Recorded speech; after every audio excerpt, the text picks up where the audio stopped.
예배 가운데 함께 하시는 우리 성도님들 삶 가운데 하나님의 놀라운 은혜가 함께 하시길 축복합니다. 오늘 우리가 함께 나눌 말씀은 사도행전 8장의 말씀, 우리가 기록된 것처럼 빌립 집사의 이야기입니다. 오늘 이 이야기가 우리에게 깊은 영적인 울림을 주는데, 우리가 계획하고 계산하고 가장 효율적인 길을 찾으려고 하는 인생을 삽니다. 그러나 하나님께서는 때론 우리의 모든 계획을 뛰어넘으시고 우리가 생각하지도 못한 길로 우리를 이끄십니다. 오늘 빌립에게도 그랬습니다. 그가 사마리아에서 놀라운 부흥을 경험하고 있었습니다. 병든 자가 낫고 귀신이 쫓겨나고 그 성이 기쁨으로 가득 찼습니다. 그야말로 영적인 큰 열매들이 일어나고 있었던 때입니다. 사람의 눈으로 볼 때 지금 그 순간 바로 그 사역이 황금기이고 가장 바쁘게 움직여야 할 때입니다. 그런데 그때 성령께서 26절에서 무엇이라고 말씀하시느냐? 남쪽으로 향하여 광야로 가라는 겁니다. 오늘 이 도시에 활기 넘치는 부흥의 현장이 아니라 사람이 없고 인적이 드문 광야로 가라는 명령입니다. 오늘 이 명령이 우리의 이성과 상식을 넘어서는 이해하기 힘든 상황입니다. 그러나 빌립은 아무것도 묻지 않고 순종했습니다. 오늘 이 순종이 한 영혼을 만나는 놀라운 축복으로 이어졌습니다. 오늘 광야에서 빌립이 에티오피아 여왕의 국고를 맡은 고위 관리와 한 내시를 만나게 되는데, 그가 예루살렘에서 예배하러 왔다가 돌아가는 길이었습니다. 그리고 수레 위에서 이사야서를 읽고 있었습니다. 그런데 그 말씀이 이해가 되지 못해 목말랐고 갈급했습니다. 그때 성령께서 빌립을 보내셨고, 빌립이 주저없이 수레 위에 올라가 그에게 성경의 말씀을 풀어주었습니다. 그리고 그 말씀의 핵심이 곧 예수 그리스도를 증거했습니다. 오늘 이 만남이 우연이 아닙니다. 성령의 인도하심을 따른 빌립의 발걸음과 그리고 진리를 갈급해하던, 갈망하던 내시의 영적인 목마름이 광야에서 이들을 만나게 하게 한 겁니다. 오늘 이 말씀 속에서 중요한 진리를 깨닫게 되는 것은 성령의 인도는 우리를 말씀 속에서 예수 그리스도께로 이끄신다는 것입니다. 오늘 빌립이 광야로 향한 발걸음, 결국 한 영혼에게 말씀을 전하게 되고 그를 예수님께로 인도하기 위한 발걸음이었습니다. 오늘 성령의 인도는 우리를 말씀 속에서 복음을 갈망하는 영혼에게로 이끄십니다. 이 내시가 겉으로는 모든 것을 가진 사람처럼 보입니다. 그런데 내적으로는 영적으로 갈급하고 갈증을 느끼는 내시입니다. 우리 주변에도 모든 걸 가진 사람들처럼 보이는 사람들이 많습니다. 그런데 복음을 간절히 기다리는 영혼들이 많습니다. 성령께서 우리를 그들에게로 보내시고 성령의 인도하심이 우리를 어디로 이끄시는가, 그리고 그 자리에서 여러분을 통해 말씀이 해석되고 풀어지는 그런 놀라운 역사가 있길 축복합니다. 성령의 인도하심, 우리를 말씀 속에서 예수 그리스도께로 인도하고 그곳에서 우리를 예수님을 간절히 기다리는 한 영혼을 만나게 되는 그 사건, 우리의 삶 가운데 그 삶의 여정 속에 때로는 이해하지 못하는 길을 걸어갈 때가 있습니다. 그런데 그 길 또한 성령께서 예비하신 길임을 잊지 마시기 바랍니다. 그 길 위에서 우리가 말씀의 깊은 의미를 깨닫게 되고 예수 그리스도를 더욱 깊이 만나게 됩니다. 그리고 마침내 여러분의 손길을, 우리의 손길을 기다리는 한 영혼을 만나게 된다는 겁니다. 성령의 음성에 귀 기울이고 그분이 이끄시는 길을 기쁨으로 따라가는 여러분 되시기를 주님의 이름으로 축복합니다. 오늘 사마리아의 부흥의 현장을 뒤로 하고 광야로 향하는 그 빌립의 발걸음은 우리가 생각하는 합리적인 생각과는 거리가 멀어요. 그런데 오늘 이 비합리적인 순종이야말로 하나님께서 예비하신 한 사람의 영혼을 만나게 되는 거룩한 여정의 시작입니다. 오늘 30절과 31절 우리 다 함께 한 목소리로 읽어보겠습니다. 30절부터 말씀 읽겠습니다. 빌립이 달려가서 선지자 이사야의 글 읽는 것을 듣고 말하되 읽는 것을 깨닫느냐? 대답하되 지도해 주는 사람이 없으니 어찌 깨달을 수 있느냐 하고 빌립을 청하여 수레에 올라 같이 앉으라 하니라. 아멘. 빌립이 달려갔습니다. 원문에 보면은 단순히 달려갔다 이게 아니에요. 급히 달려갔다는 거예요. 머뭇거리지 않고 급히 달려갔다. 왜 광야로 가야 하는지 묻지 않았습니다. 그저 성령의 음성에 즉각적으로 순종해서 달려갔습니다. 이게 신앙인의 자세입니다. 성령의 인도하심 우리의 계산을 뛰어넘습니다. 인간의 효율과 성과를 따지지만 사람은 하나님은 한 영혼을 위해 가장 귀한 종을 광야로 보내십니다. 지금 사마리아에서 수많은 사람들에게 빌립이 말씀을 전하는 것이 가장 효율적으로 보일 수 있지만 그러나 그 종을 광야로 보내십니다. 성령의 부르심은 언제나 이성과 계산을 뛰어넘을 때 비로소 열매 맺게 됩니다. 그 진리가 바로 여기에 있습니다. 우리 사랑하는 성도 여러분, 성령님께서 여러분의 마음에 작은 감동을 주실 때 나중에라고 미루지 마십시오. 전도의 기회, 섬김의 기회, 그 순간 작은 순종의 시간에 그 기회를 놓치지 말고 달려가는 순종이 있기를 축복합니다. 빌립이 내시에게 묻습니다. 읽는 것을 깨닫느냐 이렇게 물었어요. 여러분, 질문은 권력이에요. 단순히 독해 능력 묻는 거 아닙니다. 당시 유대 전통에서 성경이 혼자만 읽는 책이 아니었습니다. 공동체 안에서 교사의 가르침으로 그 깊은 뜻을 깨닫는 책이 성경책이에요. 빌립이 내시에게 말씀을 통해 진정한 구원자 예수 그리스도를 발견했는지 묻는 거예요. 성경이라는 게 단순한 지식의 책이 아닙니다. 성령님의 조명이 있을 때, 올바른 해석이 더해질 때 비로소 살아있는 말씀이 되는 거예요. 레마의 말씀이 되는 거예요. 로고스의 말씀이 레마의 말씀이 돼요. 제가 어떤 신문사에 그 글 컬럼을 썼어요. 구글에다 찾아보시면 나와요. 설교와 교회의 가르침이 중요한 이유가 바로 여기에 있어요. 성령의 도구로서 우리는 말씀을 배우고 해석함 속에서 예수 그리스도를 만나는 거예요. 우리 모두 말씀의 홍수 속에 살고 있습니다. 그런데 성령의 조명함 없이 여전히 갈급한 영혼으로 우리가 남을 수 있음을 기억해야 돼요. 올바른 해석이 없다면. 오늘 내시는 빌립에게 무엇이라고 얘기하냐? 지도해 주는 사람이 없으니 어찌 깨달을 수 있느냐? 이게 반문합니다. 솔직한 고백입니다. 읽어도 무슨 말인지 모르겠다는 거예요.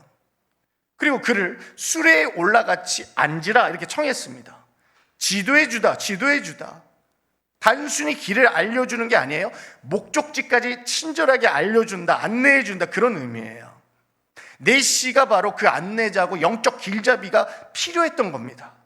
그리고 그 빌립이 자신의 수레, 곧 자신의 삶의 자리로 들어올 것을 초청하는 거예요. 오늘 말씀은 교회 안에만 머무는 게 아닙니다. 오늘 빌립처럼 우리는 말씀을 우리의 일상의 삶, 삶의 현장으로 모셔와야 돼요.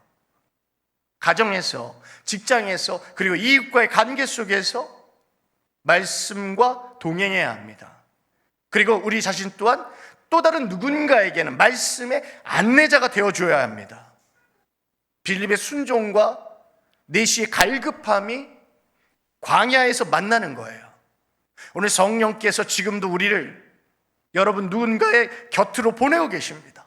그 만남의 자리에서 우리는 그대의 말씀의 안내자가 되라, 이 부름을 받은 거예요. 오늘 우리가 묻습니다. 성령의 인도는 지금 나를 어디로 이끌고 있는가? 그리고 나는 누군가의 말씀의 동행자이자 안내자가 될 준비가 되어 있는가? 오늘 이 두 가지 질문에 대한 답을 모두 삶으로 증명해내는 은혜가 넘치는 우리 해명교회 성도님들 되시기를 간절히 소망합니다. 32절, 33절 다 함께 읽겠습니다. 읽는 성경 구절은 이것이니 일러스되 그가 도살자에게로 가는 양과 같이 끌려갔고 털 깎는 자 앞에 있는 어린 양이 조용함과 같이 그의 입을 열지 아니하였도다. 그가 굴욕을 당했을 때 공정한 재판도 받지 못하였으니 누가 그의 세대를 말하리요? 그의 생명이 땅에서 빼앗김이로다 하였거늘. 아멘. 에디오피아 내시가 읽고 있던 이사야 53장의 예언이에요. 질문할 수 있는 거, 글을 읽을 수 있다는 거는 이건 권력입니다. 그런데 에디오피아 내시가 당시 글을 읽을 수 있었던 대단한 능력이에요.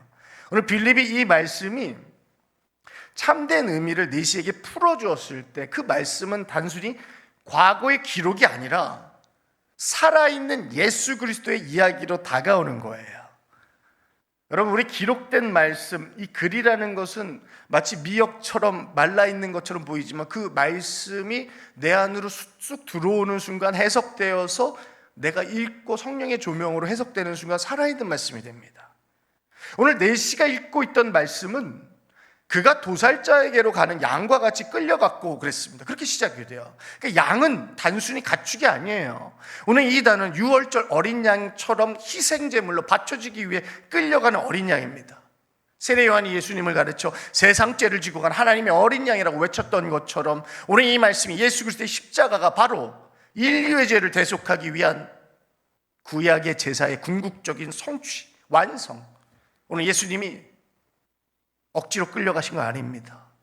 모든 걸 아셨음에도 불구하고 스스로 하나님 아버지 뜻에 기꺼이 스스로를 내어주셨습니다.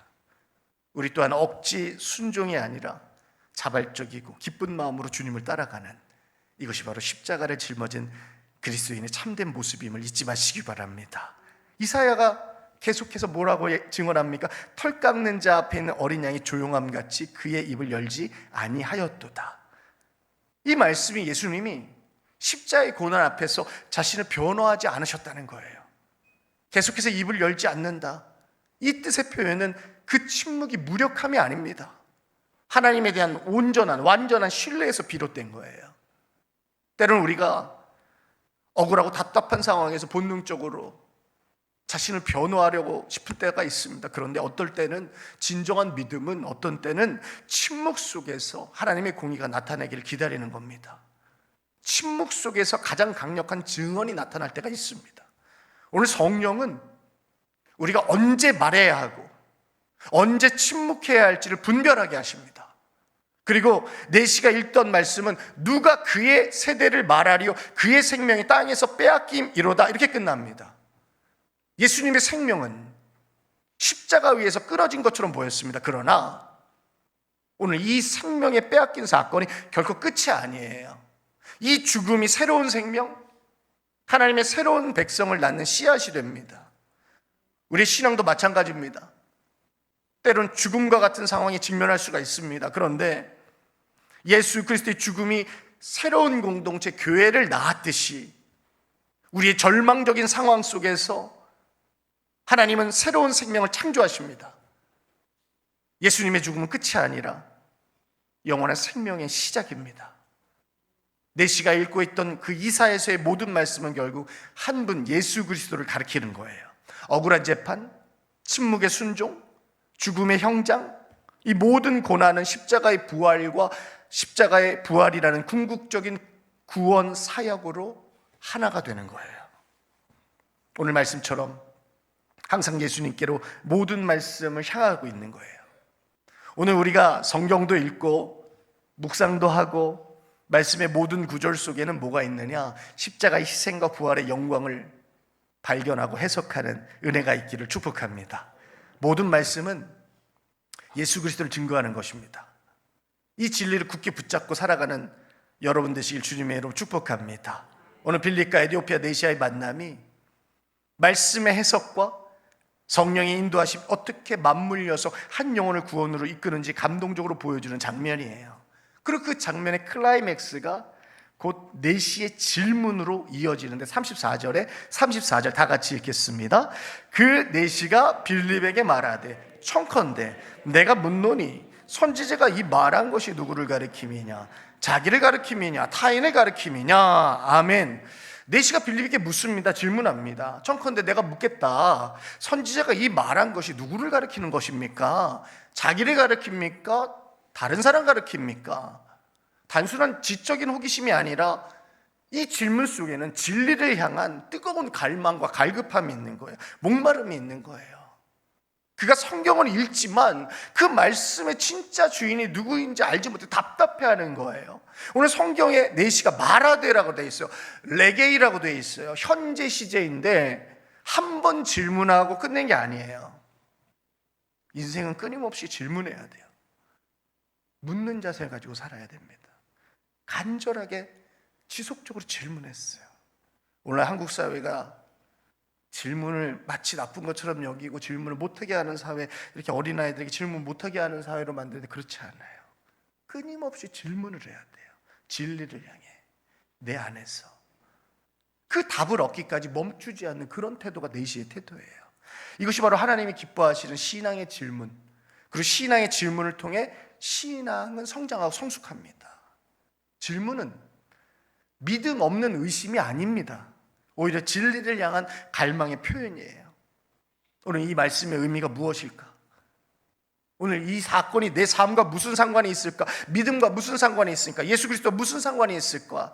진지하게 묻는 이 용기, 신앙의 성장과 성숙을 위한 첫걸음입니다. 성령은 이런 갈급한 질문들을 결코 외면하지 않으세요. 오늘 네시의 질문에 이렇게 증언합니다. 하나님은 말씀을 사모하는 갈급한 심령을 준비하시고 그에게 누굴 보내주시냐? 해석자를 보내시는 은혜를 베푸신다는 거예요. 바로 이 진리가 네시의 삶에 그대로 나타나요. 하나님께서는 광야에서 말씀을 향한 목마름으로 가득 차, 갈급함으로 가득 찬 그 한 영혼에게 사람을 보내십니다. 그리고 그 영혼의 질문에 답해주기 위해서 성령을 통해 빌립을 그에게 보내주십니다. 네시가 질문할 수 있었던 것도 성령의 역사요, 그 질문에 대한 답을 가져온 빌립의 발걸음도 성령의 인도하심입니다. 우리도 마찬가지입니다. 하나님께서 우리에게 교회를 허락하여 주시고 이 해명교회 성전을 허락해 주시고 또 말씀을 가르치는 교사와 목회자를 허락해 주시고 우리는 그 말씀의 깊은 진리를 해석을 통하여서 배우고 깨닫습니다. 여러분, 질문을 두려워하지 마세요. 하나님께서는 우리가 진리를 향해 묻고 또 물을 때 반드시 여러분에게 대답을 주시고 깨달음을 허락해 주실 줄 믿습니다. 네시의 질문은 궁극적으로 그렇다면 누구를 가리키는가? 그는 이 선지자를 누구를 가리키느냐? 이렇게 물었어요. 그리고 그 질문에 대해서 빌립이 명확하게 답변합니다. 이 모든 말씀은 바로 예수 그리스도를 가리킨다는 사실입니다. 우리가 성경 읽고 묵상하며 던지는 모든 질문의 끝은 항상 예수 그리스도십니다. 율법도 예언도 역사도 시편도 그 노래도 다 결국은 우리를 구원하신 예수 그리스도의 증거예요. 그런데 그 과정이 참 중요해요. 질문을 통해 그분이 한 걸음 한 걸음 나가는 거예요. 그리고 이제 우리도 네시처럼 진리를 갈급해하는 여러분, 누군가의 질문을 들어주고 그들을 예수 그리스도를 인도하는 해석자이자 안내자가 되는 축복이 있기를 바랍니다. 성령은 질문하는 사람에게 반드시 또 해석자를 보내주세요. 질문의 끝에는 언제나 예수 그리스도가 계십니다. 진리를 굳게 붙들고 살아가는 여러분 되시길 축복합니다. 오늘 우리가 함께 나누는 복음의 핵심이 뭐냐? 가장 명확하게 보여주는 복음의 핵심은 에디오피아 네시의 간절한 질문에 대답하기 위한 빌립이 마침내 입을 열어 선포하기 시작하는데 35절에 그 복음의 핵심이 정확하게 나와요. 다 한 목소리로 읽겠습니다. 빌립이 입을 열어 이 글에서 시작하여 예수를 가르쳐 복음을 전하니. 아멘. 이 한 구절 속에요, 복음 전도의 본질에 모든 것이 담겨져 있습니다. 자, 빌립이 입을 열어 그랬습니다. 이 표현이 단순한 대화를 했다는 의미가 아니에요.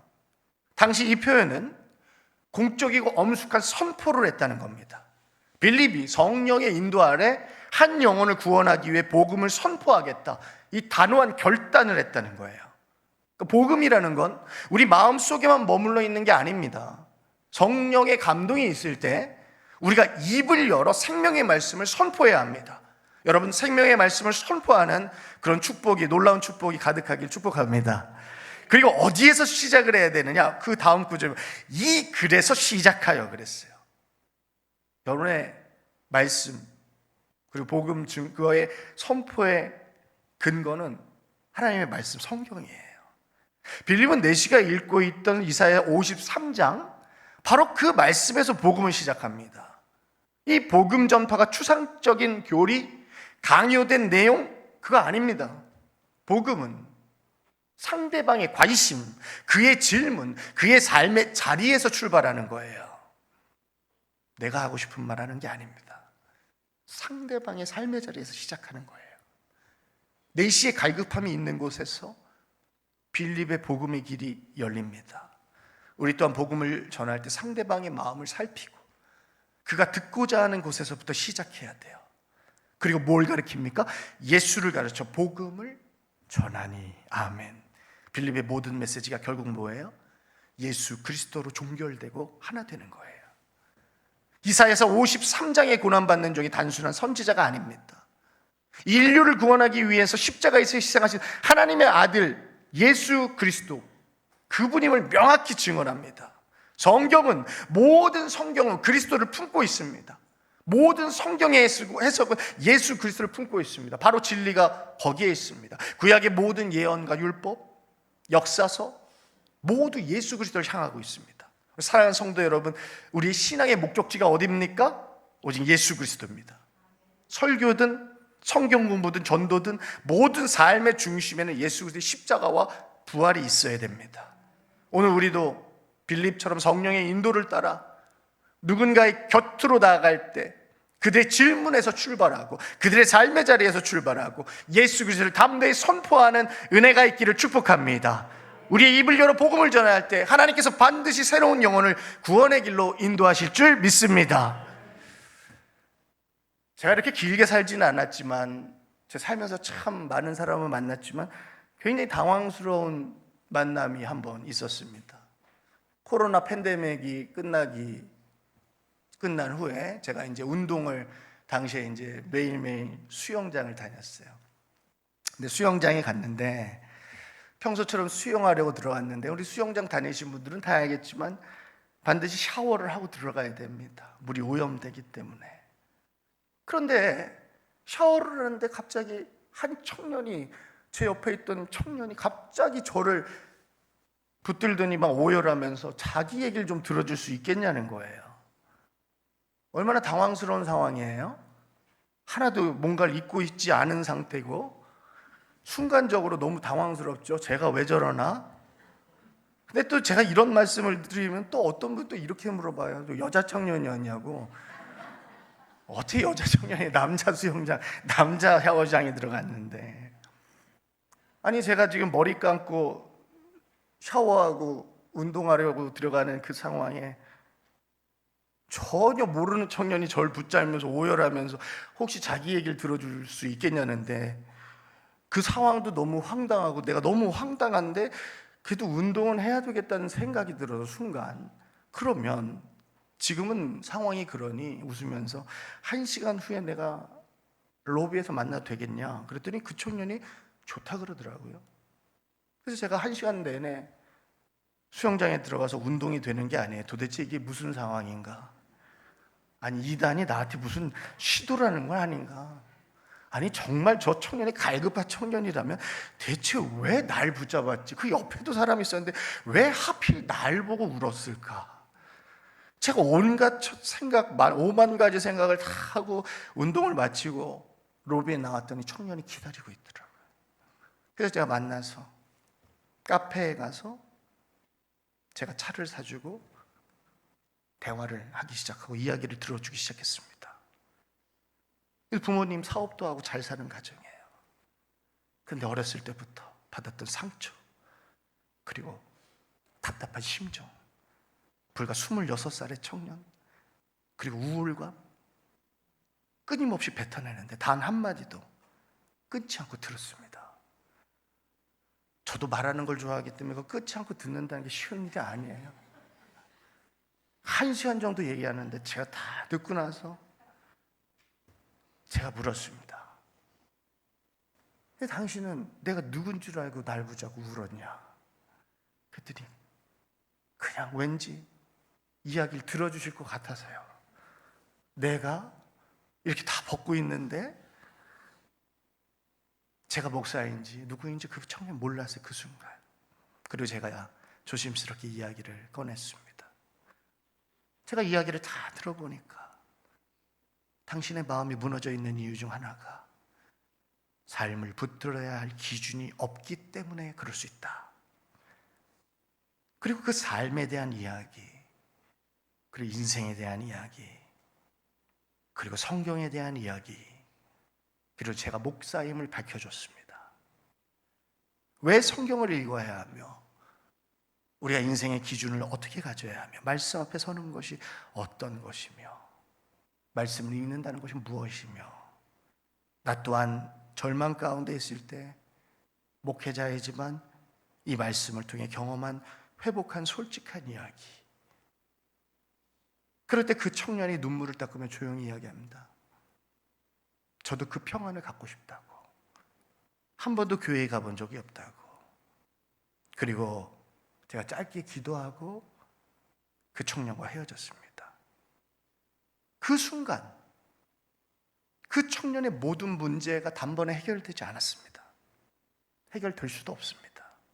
그러나 분명한 사실은 그 26살 청년에게 새로운 질문이 던져졌습니다. 왜 나는 저 사람에게 이런 말을 들었을까? 성경은 무엇일까? 교회 다닌다는 건 무엇일까? 믿음이란 무엇일까?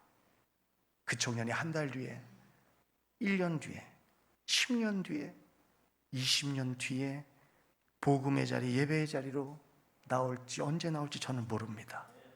그러나 분명한 사실은 그 청년에게 삶은 무엇인가? 인생은 무엇인가? 삶의 기준은 무엇인가? 이런 질문들이 던져지고, 그 삶의 기준을 어떤 40대 남성이 말씀에 있다라는 이야기가 그 청년에 남는 사건이 되었다고 저는 확신했습니다. 오늘 우리는 사도행전 8장 빌립과 에디오피아의 내시의 사건이, 성령께서 빌립을 광야로 보내셨을 때 그 내시가 읽던 성경 말씀으로부터 복음을 전했습니다. 이 글을 시작하여 예수 그리스도를 증거했습니다. 저 역시 청년의 눈물의 자리에서 말씀으로 복음을 시작했습니다. 복음의 문은 우리가 전혀 예상하지 못한 장소와 순간에 열리게 됩니다. 전도는 때로는 제가 드릴게요.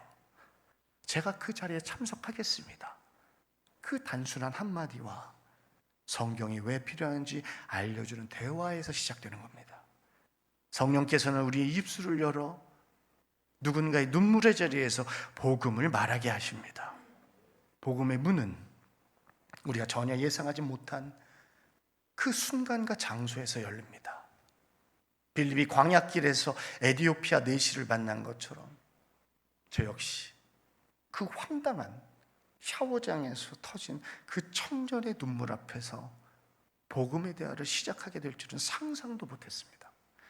그러나 성령께서 그 청년의 마음을 준비하셨고, 저를 그 시간 그 자리에 보내셨고, 말씀은 그 자리에서 열렸고, 복음은 눈물 속에서 시작되는 것입니다. 오늘 본문이 보여주는 역사도 그렇습니다.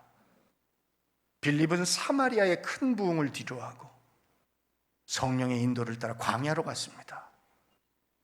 내시는 말씀을 읽었지만 깨닫지 못했습니다. 하나님은 그의 갈급한 심령을 보시고 해석자 빌립을 붙여주셨습니다. 결국 그의 질문은 예수 그리스도께로 인도되었고, 빌립은 그 자리에서 복음을 전했습니다. 말씀은 언제나 예수 그리스도 안에 있습니다. 성경의 모든 길은 십자가 부활로 이어집니다. 성령의 인도는 지체 없는 순종을 요구합니다. 나중에가 아니라 지금입니다. 말씀은 해석과 안내를 통해 생명이 됩니다. 누군가의 길잡이가 되어야 됩니다. 모든 말씀의 결론은 예수 그리스도입니다. 우리의 설교도, 대화도, 삶도 결국 예수를 드러내야 합니다. 오늘 우리의 신앙의 여정이 이 한 문장으로 요약될 수 있습니다. 성령의 인도는 말씀 속에서 예수를 만나게 하며 결국 복음을 증거하게 하는 것이다. 오늘 성령님은 오늘도 우리를 부르십니다. 예상치 못한 순간, 누군가의 눈물의 자리에서, 혹은 강야 같은 인생길에서 하나님은 여러분을 사용하십니다. 이제는 더 이상 머뭇거리지 맙시다. 성령님께서 귀 기울이고 말씀 속에서 예수 그리스도를 만나며 그 예수 그리스도를 담대히 증거하는 삶을 선택하는 삶. 오늘 이 자리가 성령의 음성에 순종하기로 결단하는 자리, 말씀 속에서 예수 그리스도를 다시 만나는 자리, 그리고 그 예수 그리스도를 세상 가운데 증거하는, 헌신하는 우리 해명교회 성도님들 되시기를 축복합니다. 기도하겠습니다. 사랑과 은혜가 충만하신 하나님 아버지, 오늘도 귀한 말씀처럼 우리를 깨워주시니 감사드립니다. 광야로 나간 빌립처럼 우리도 성령의 인도 앞에 지체하지 않고 순종하는 자들 되게 하시고, 내시에게 빌립을 보내주신 것처럼 우리 곁에도 말씀을 풀어주는 안내자를 세워주시고, 또 우리 스스로가 누군가의 안내자가 되어 복음을 전하게 하여 주옵소서.